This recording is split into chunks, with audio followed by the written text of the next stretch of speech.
It feels like with each passing day, the plot seems to thicken when it comes to the car accident that involved 49ers head coach Kyle Shanahan. Somehow the 49ers managed to keep this all out of the public eye for 11 days while they figured out what they're going to do. I think he's going to, in time, speak more and kind of get behind the idea of not being on your phone. And he wasn't on his phone. He literally dropped the phone and went down to reach for it. Yeah.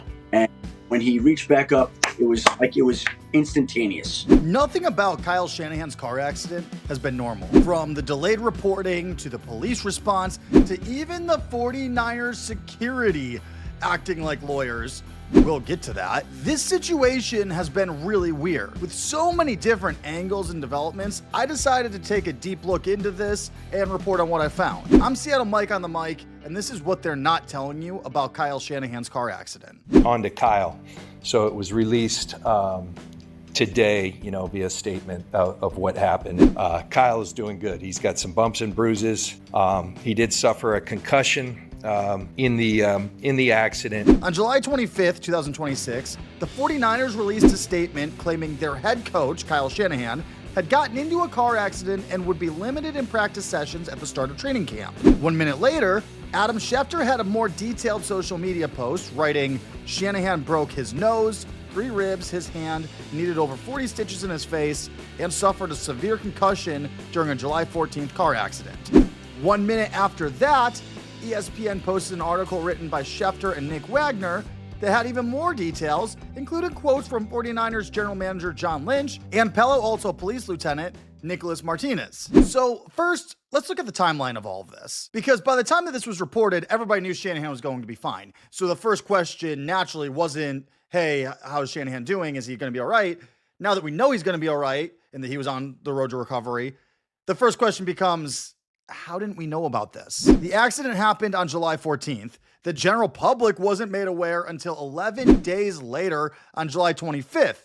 And that revelation comes from a team statement at 9 a.m., followed by a Schefter post at 9:01, and then an ESPN article at 9:02. That's obviously not a coincidence, and it's so obviously not a coincidence that it feels like ESPN wasn't even trying to hide the fact that they were working in collaboration with the 49ers to release this information. It was a very coordinated press release. Now, that shouldn't come as much of a surprise. The NFL owns 10% of ESPN, which means the 49ers own 1/32 of 10% of ESPN. The point is, there's a business relationship between the two entities, ESPN and the 49ers, that goes beyond organization and journalist. In fact, I've made the argument, and will continue to make the argument, that ESPN isn't for journalists. They're more of a PR firm for the NFL and its 32 owners, and everything they report should be looked at through that lens. So the 49ers dropping a statement, followed by a Schefter post, followed by an ESPN article, all within a 3-minute span, makes sense. I don't like it. I want honest journalism, but I understand where we are. And ESPN being in business with the 49ers and the other teams isn't the end of the world if the beat writers are doing their jobs. Problem is, they're not. As Mike Florio of Pro Football Talk pointed out, longtime 49ers beat writer Tim Kawakami knew enough about Kyle Shanahan's accident to report that there was something going on, but didn't report what it was. At 7:31 a.m. on July 25th, Tim posted, I think there's going to be some news later this morning. An hour and a half later, the 49ers and ESPN dropped their reports. After Florio shared his article to ProFootballTalk.com and X, Tim got extremely defensive and reposted the article, adding, Florio can attack me all he wants. He's trolling, which he does sometimes. I knew around Thursday that Shanahan wouldn't do the presser yesterday. I knew he likely wasn't going to be coaching at the start of camp. I could guess why. I didn't know exactly. Conspiracy complying. I think that's the tone he meant for that. Tim got even more defensive when I commented, obviously you shouldn't report on something you don't have details on yet, but once you found out he was going to miss a part of camp, why wouldn't you at least look into it? I mean, do you have no journalistic curiosity? Tim reposted my comment, essentially regurgitating what he said about Florio, and then used the excuse that he was busy writing about LeBron James not joining the Warriors. And then, before I could even reply, he blocked me. So basically, I asked him why he didn't investigate a huge topic that was happening to a team he covers, and his excuse was that he was busy writing about something that didn't happen to a team he covers. LeBron to the Warriors, that didn't happen. And then Tim blocked me, so I couldn't ask a follow-up question. I promise this isn't about me having an issue with Kawakami. This is about what Kawakami stands for. Kawakami and many, not all, of the other beat writers for the 49ers aren't interested in journalistic integrity. They're not interested in getting to the bottom of the story. They're interested in protecting their access to the players in the organization, and they'll do and say anything to protect that access. So, like ESPN, they're going to filter all of their reporting through a lens of, will reporting this hurt the 49ers? Will reporting this hurt my access? The problem with ESPN and the beat writers both having that filter is that it means there's nobody left to do real reporting and real journalism. I know it's just sports, but it's not, and we're going to get to that later in this video. For real NFL journalism, you do still have Mike Florio of Pro Football Talk. He still owns half of that entity, so he gets to write and report about whatever he wants. You've got independent journalist Tony Farmer, who's done a ton of great investigative research on the Diana Rossini, Mike Vrabel thing, on Matt Miller from ESPN, on Adam Schefter, on the Shanahan thing. So you've got those outlets. Who else do you have? Oh yeah, you have me. Be sure to like and subscribe. But this next part of the Shanahan story is why all of this matters. Once news of Shanahan's car accident finally broke, everyone, like Tony Farmer, Mike Florio, and others, started looking into what happened and why it took so long for us to find out. It's not that we need every detail of Shanahan's life, but 11 days is a long time for this kind of thing to go unreported. And it's especially strange for local writers to know their head coach that they cover is going to miss part of training camp. That's a huge deal. And they don't look into why. Within hours of news breaking that Shanahan was in a car accident, Grant Cohn, who might be one of the more honest 49ers beat writers, found the accident in a public accessible California car accident database. Despite the initial ESPN article that stated nobody was cited for the car accident, the online database showed that Kyle Shanahan had a cell phone in his hand during the accident. And look, I used to be a cop, so normally I find myself on the side of actually defending police actions because most people don't understand department policies. They don't understand state law. They don't understand how all of those things work. And a lot of people don't understand what police are trained to do in these situations. Having said that, the Palo Alto Police Department electing not to issue any kind of a citation for a car accident that was so severe it resulted in a hospitalization where they admit that Kyle Shanahan had a cell phone in his hand, it's strange. That doesn't add up. Even stranger, the online database listed that the other driver was the one at fault. So at this point in time, based on the reporting, we know Kyle Shanahan was in a car accident. He had a cell phone in his hand. He was hospitalized, and the other driver is at fault.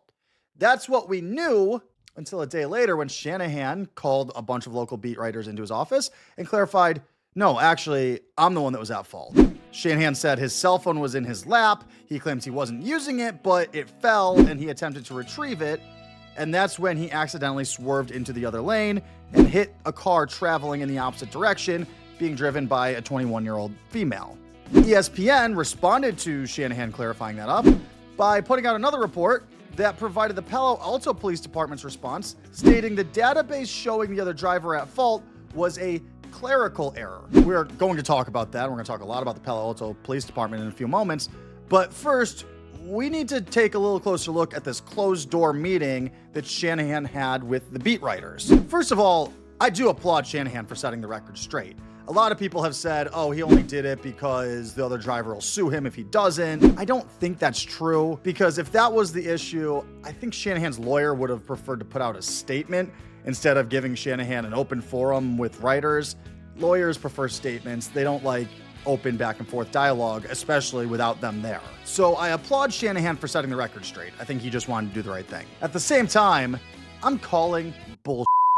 There is no way he was not using or intending to use his cell phone. Here's what he said about the matter just the other day. I didn't have like a ton of guilt over it or anything. Like I think the word's an accident, and it truly was that way. But you realize how quick and close that stuff can happen. And when you're going at 20 miles an hour, you're not really in your autopilot. I honestly have zero worries. I have so much trust in that stuff. And that was a good lesson that you can't ever have zero worries. But I think it definitely could be an example for a lot of people. Here's the questions that should have been asked but weren't. 1, if you weren't using it, why was it in your lap?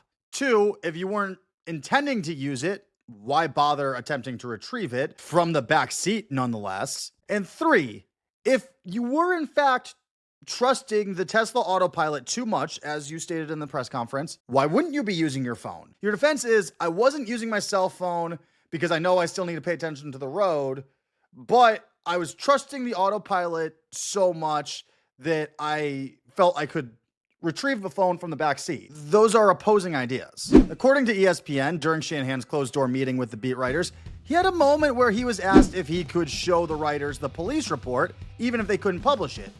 Apparently, Shanahan said yes, but 49ers VP of Security, Jeremy Jones, overruled Shanahan, saying letting the press look at the police report would identify the other driver. Independent journalist Tony Farmer found and posted Jones' LinkedIn history. Jones worked for the Santa Clara County Sheriff's Office for nearly 16 years.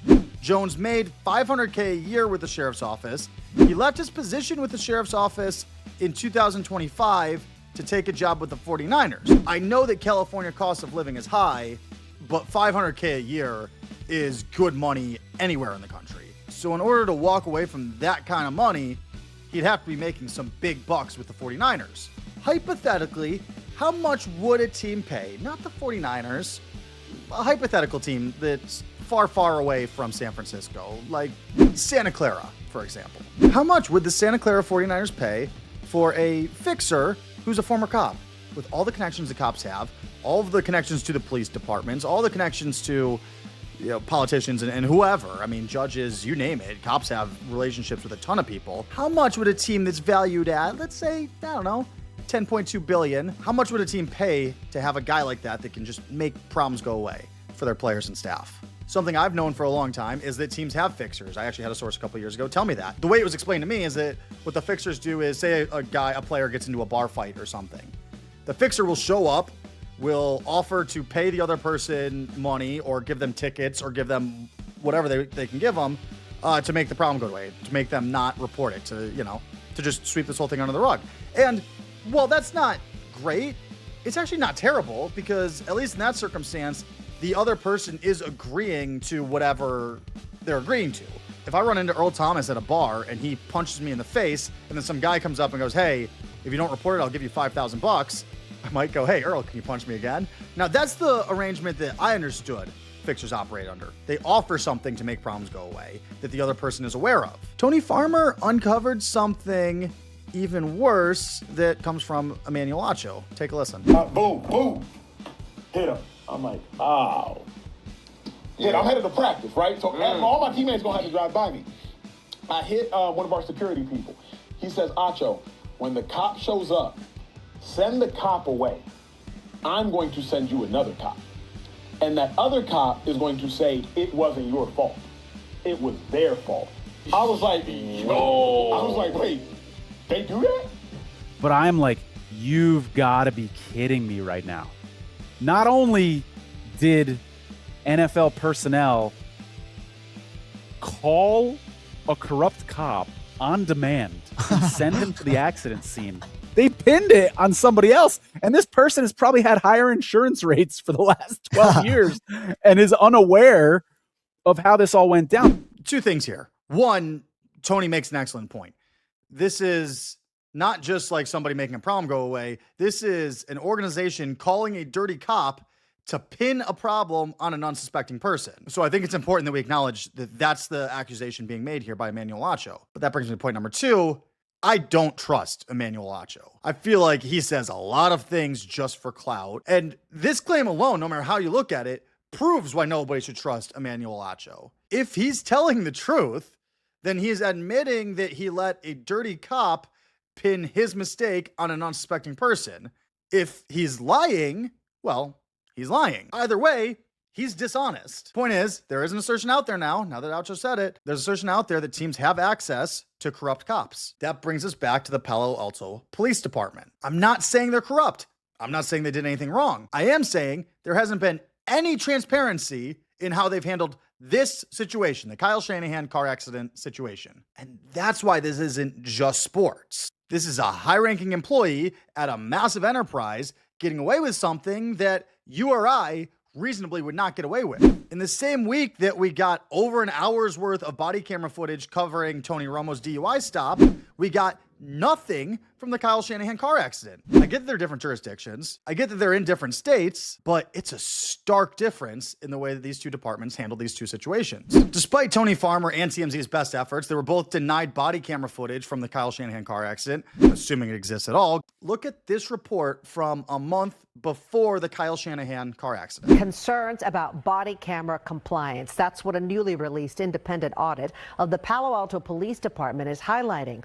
Auditors found several incidents where officers didn't properly activate their cameras. We found several situations in which, for one reason or another, the body-worn camera did not depict all of the encounter. So we're talking about a police department that has a known history of not properly using their body cameras, and now they're refusing to hand footage over. And to be clear, I'm not asking for unedited footage. I get that the victim might want her privacy, so blur her out. Little old me knows how to redact people from videos. There's no reason the Palo Alto Police Department can't do the same thing. Let me put my tinfoil hat on for a moment here. What are the tinfoil hat possibilities on this one? The most obvious possibility is that the Palo Alto Police Department doesn't want to hand over the body camera footage because there isn't any. The moment they realized that Kyle Shanahan was involved in the accident, they cut the cameras if they had them on in the first place. And so they don't have any footage to hand over. It doesn't exist. The other possibility that we need to consider, what if the cameras caught somebody that wasn't supposed to be on the scene? A woman that wasn't Shanahan's wife? Maybe. Someone from ESPN? Maybe. Someone from the 49ers? Brings us back to the closed-door meeting Shanahan had with the beat writers and Jeremy Jones, who ESPN describes as the 49ers head of security. ESPN describes that the 49ers head of security, Jeremy Jones, is the one that stopped the writers from getting to look at the police report.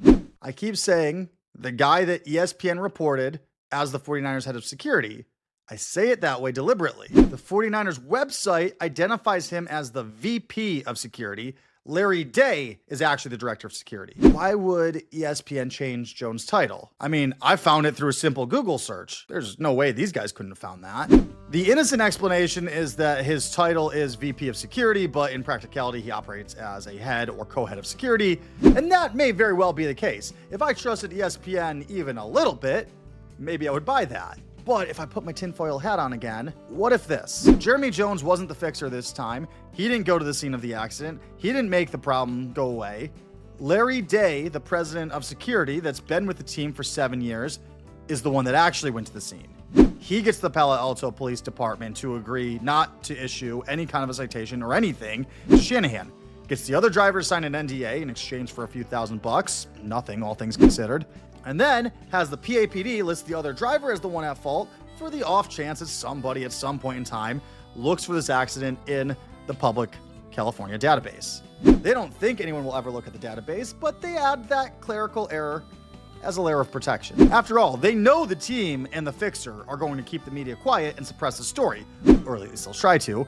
Like and subscribe. They know how fixers operate, especially if this is the kind of thing that has happened before or is common practice, as Emmanuel Acho alleges. And then, because Day was at the scene dealing with everything, he needs one more layer that can't connect him to the scene. So he has VP, Jeremy Jones, deal with the media in Shanahan's closed-door meeting. That way, if anyone does look for proof that Jones was at the scene, they either won't find it since he wasn't, or he has an alibi. Maybe he can go, actually, I was at dinner with my wife. Look, here's a photo. See, nobody from the 49ers was there. Not to mention with a simple, hey, ESPN, Jeremy Jones, that's our head of security. People are looking into Jones, who wasn't there, and not Day, who was. Once again, this is a tinfoil hat what if. I'm not saying this is what happened. I'm saying without transparency, it could have. I'm saying without real journalists asking real questions and pushing for real answers, we don't know the truth. And when the truth is over some scandal like deflated footballs, okay, I get the it's just sports argument. But when it involves police departments and cover-ups and involves blaming innocent people, we're out of the toy world of sports and we're into the real world. This is a developing story. I'll keep posting short form updates as things come out. I made a folder on YouTube called The Shanahan Files. If we get a lot more developments, then I'll make another full-length follow-up. For now, All we're left with is questions, and some of these questions I don't think we're ever going to get an answer to, thanks to poor or corrupt local reporting and ESPN. I'm Seattle Mike on the mic. Be sure to subscribe and like.